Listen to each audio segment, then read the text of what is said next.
साथ स्वीट आप अपने यूट्यूब चैनल पर जिसका नाम है उत्तर स्वीडन दोविन सर। दोस्तों आज मैं लेने जा रही हूँ उत्तर स्वीडन के डायरेक्टर दोविन सर का इंटरव्यू। तो आप ये वीडियो देखना ना भूलिए। और दोस्तों एक बात बताऊं, उत्तर स्वीडन के डायरेक्टर दोविन सर मेरे पापा हैं, तो चलो पापा सवाल पूछते हैं। आइए शुरू करते हैं। दोस्तों उत्तर स्वीडन के डायरेक्टर दोविन सर आज सुनते हैं। सर मैं तो हार्दिक वंदना करती हूँ। Thank you. तो आज सर मैं आपसे जो सवाल पूछने वाली हूँ संविधान के विदेशी स्रोत। अच्छा, संविधान के विदेशी स्रोत। ओके, जी बताएं बेटा, बताएं कहाँ समस्या आ रही है।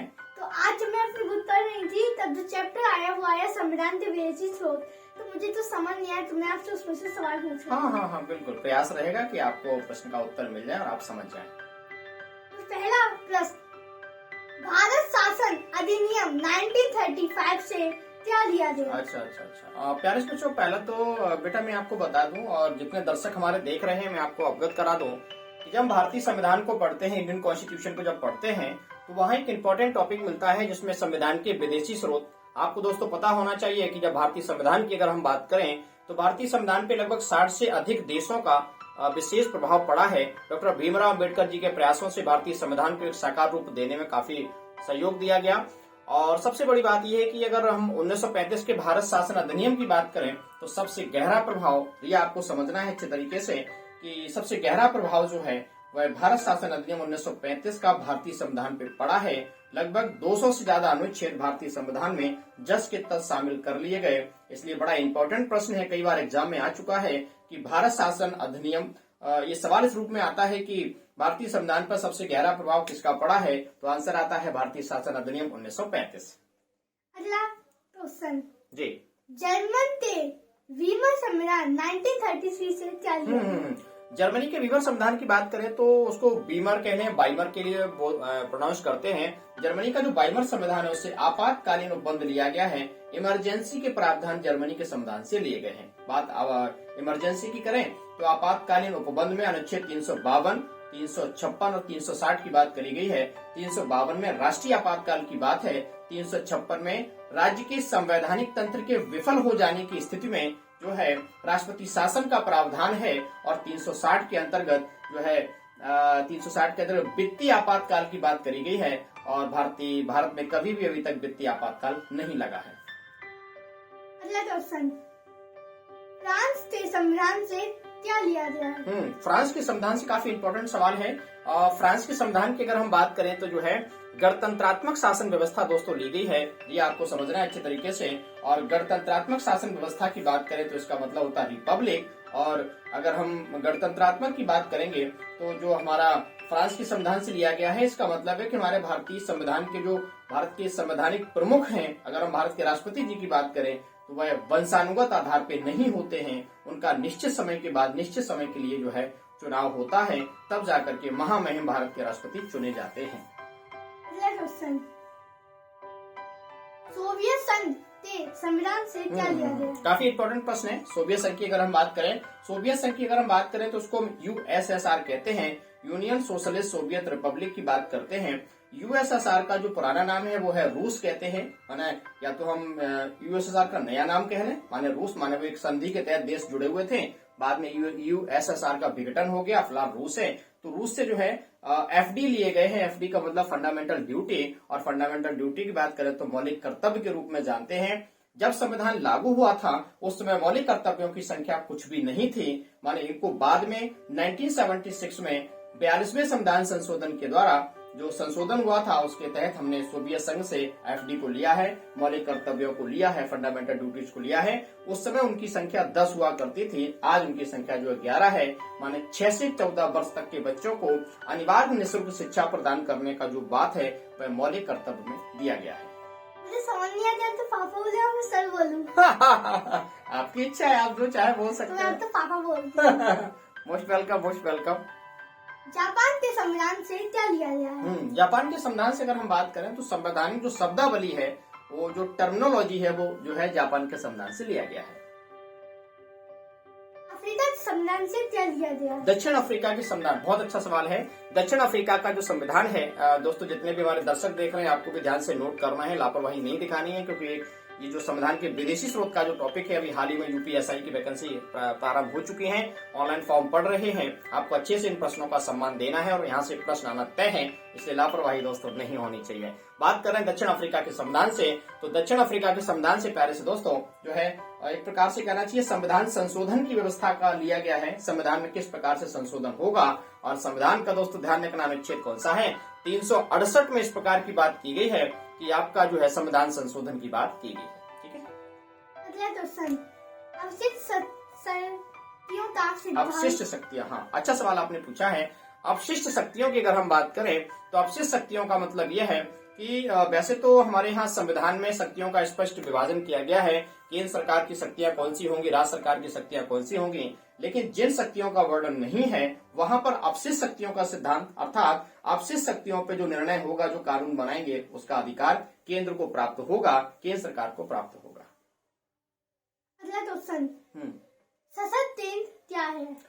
शक्तिशाली केंद्र, बिल्कुल। ये जो आपने अवशिष्ट शक्तियों की बात करी है कनाडा के संविधान से लिया गया है। सशक्त केंद्र का मतलब अभी मैंने आपको बताया कि हमारे यहाँ जो केंद्र और राज्य जो हैं उसमें केंद्र को ज्यादा शक्तिशाली बनाया गया है। हमारा संविधान की अगर हम बात करें वह केंद्राभिमुख संविधान है, माने केंद्र की ओर देखने वाला संविधान है, ये एक सबसे बड़ी बात है। कनाडा के संविधान से क्या लिया गया है? कनाडा के संविधान से यही लिया गया है जो आपने जो पूछा है वही लिया गया है। यहाँ जितनी अवशिष्ट शक्तियां हैं और केंद्राभिमुख संविधान मैंने बताया है, ये कनाडा के संविधान से ही लिया गया है। जब कनाडा की बात करेंगे तो यहाँ पर एक बात और भी है कि जो राज्यपाल महोदय हैं, राज्यपाल महोदय किसी विधेयक को अपने पास सुरक्षित रखते हैं, राष्ट्रपति के लिए ये व्यवस्था भी कनाडा के संविधान से ली गई है। ऑस्ट्रेलिया के संविधान से क्या लिया गया? अच्छा सवाल है आपका, अच्छा सवाल है। ऑस्ट्रेलिया के संविधान की दोस्तों ध्यान रखिएगा, ऑस्ट्रेलिया के संविधान से प्रस्तावना की भाषा ली गई है। बात प्रस्तावना की करें तो हमारे यहाँ जो संविधान की जो उद्देशिका है उसे ही प्रस्तावना कहते हैं। जैसे जो है प्रियम्बल के रूप में जानते हैं हम भारत के लोग, भारत को एक संपूर्ण प्रभुत्व संपन्न समाजवादी पंथनिरपेक्ष लोकतंत्रात्मक गणराज्य, इस प्रकार से जो उद्देशिका है वह जो है कहाँ से ली गई है दोस्तों, ध्यान रखिएगा। उसकी जो प्रस्तावना की भाषा है जो ली गई है कहाँ से, ऑस्ट्रेलिया के संविधान से।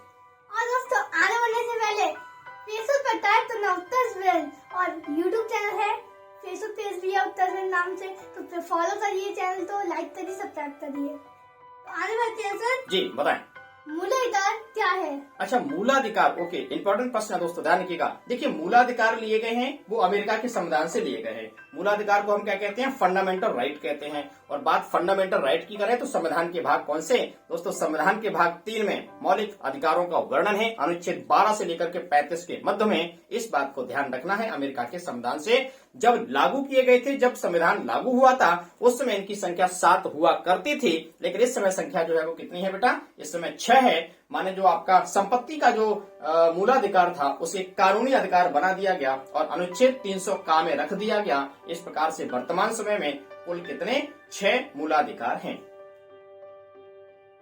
उद्देशिका का विचार क्या है? उद्देशिका का जो विचार है वो भी उद्देशिका का विचार कहाँ, अमेरिका के संविधान से लिया गया है। मैंने अभी आपको बताया था कि प्रस्तावना की भाषा और विचार में अंतर है। भाषा जो ली गई है कहाँ से, ऑस्ट्रेलिया से ली गई है, और उसका जो विचार है वो कहाँ से, यूएसए के संविधान से लिया गया है। उद्देशिका प्रियम्बल ध्यान रखेंगे, अभी जस्ट मैंने बताई थी। अगली बात, राष्ट्रपति पर महाभियोग की ओके, राष्ट्रपति पर महाभियोग, अच्छा सवाल है दोस्तों, ध्यान रखिएगा। राष्ट्रपति पर लगने वाले महाभियोग की जो बात है ना वो अमेरिका के संविधान से दोस्तों ली गई है, इस बात को ध्यान में रखेंगे। और बात बेटा अगर हम महाभियोग की बात करें इसको इम्पीचमेंट कहते हैं, इम्पीचमेंट कहते हैं। और संविधान के अनुच्छेद 61 के द्वारा 61 के द्वारा राष्ट्रपति पर महाभियोग लगाने का प्रावधान है, लेकिन ये तभी लगेगा जब भारत के राष्ट्रपति महोदय, बच्चों ध्यान रखिएगा, जब भारत के राष्ट्रपति महोदय क्या करेंगे, संविधान का अतिक्रमण उल्लंघन करेंगे, तभी जो है प्यारे दोस्तों ये लगाए जाने का प्रावधान है। ठीक है ना, महाभियोग की बात कर रहे हैं। और चूंकि एक सदन आरोप लगाता है, दूसरा सदन उसकी जांच करता है, इसी कारण से महाभियोग को कहा जाता है, पता है क्या, सोचो, अरे भाई कहा जाता है अर्ध न्यायिक प्रक्रिया, माने से क्वासी जुडिशियल के रूप में दोस्तों जाना जाता है। यही है राष्ट्रपति पर लगने वाला महाभियोग, इस बात को ध्यान रखेंगे। अगला क्वेश्चन, स्वतंत्र न्यायपालिका क्या है? स्वतंत्र न्यायपालिका, अच्छा सवाल है। हमारे यहाँ जो न्यायपालिका है वो स्वतंत्र न्यायपालिका है, और ये जो विचार लिया गया है, स्वतंत्र न्यायपालिका का विचार लिया गया है, वो अमेरिका के संविधान से लिया गया है। हमारे यहाँ त्रिस्तरीय न्यायपालिका, अगर हम बात करें, सर्वोच्च न्यायालय केंद्र में है, राज्यों में अपने अपने उच्च न्यायालय है, और जिलों में अपने अपने जिला न्यायालय आदि होते हैं। तो हमारे यहाँ न्यायपालिका स्वतंत्र है, अर्थात न्यायपालिका पर कार्यपालिका का या किसी बाहरी हस्तक्षेप का, विधायिका का कोई भी अधिकार नहीं है। न्यायपालिका न्याय दिलाने के लिए स्वतंत्र रूप से काम करती है।